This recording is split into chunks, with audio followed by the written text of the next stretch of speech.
The Road to the Kentucky Derby, presented by TwinSpires.com. Well, welcome to the Kentucky Derby. I'm Jill Byrne, and the Bluegrass Stakes this weekend at Keeneland. See who might end up in one of these stalls here in the Churchill Downs paddock. Let's get right to it. Valuable points on the line in the Bluegrass. Well, let's take a look at some of the horses coming out of the Spiral Stakes that'll be running back. And we'll start with Uncaptured, the horse who finished an excellent second in the Spiral Stakes. Now, that was off a long layoff. He is a winner at Churchill Downs. He's won the 2 stakes here in the fall for 2-year-olds. So Uncaptured, I think he will absolutely move forward off of that effort. He has 30 points, so he is fairly much guaranteed a spot in the Kentucky Derby, but he just needs another race under his belt. Coming out of that race as well behind him are Fear the Kitten, Balance the Books, and My Name is Michael, who were unplaced in the Spiral Stakes.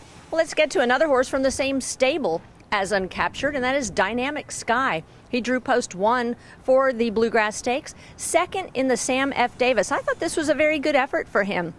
One thing about Dynamic Sky, he is proven on Polytrack at Woodbine, so he handles that surface as well. Came back with a 4th in the Tampa Bay Derby, and he does have 13 points for the Road to the Kentucky Derby, so valuable points needed for him. Another one, West Hills Giant.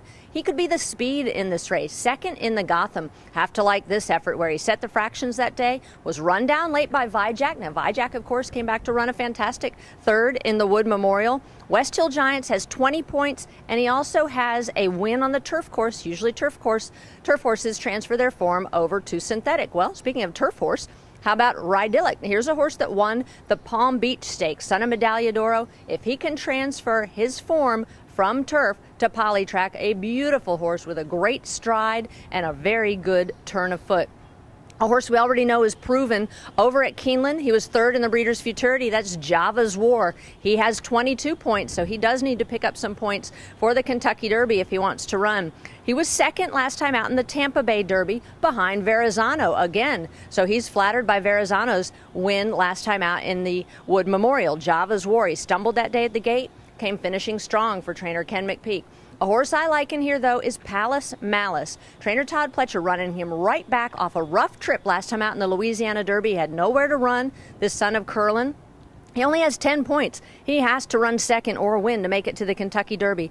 3rd in the Risen Star is the race, though, that points him out for me. I thought he ran a big race that day, his first effort around 2 turns, so looking to move forward off of that. A full field of 14 plus 1 also eligible lining up for the Bluegrass Stakes. It is the Bluegrass Stakes at Keeneland on the Road to the Kentucky Derby. You can wager at TwinSpires.com, the official online wagering site of the Kentucky Derby.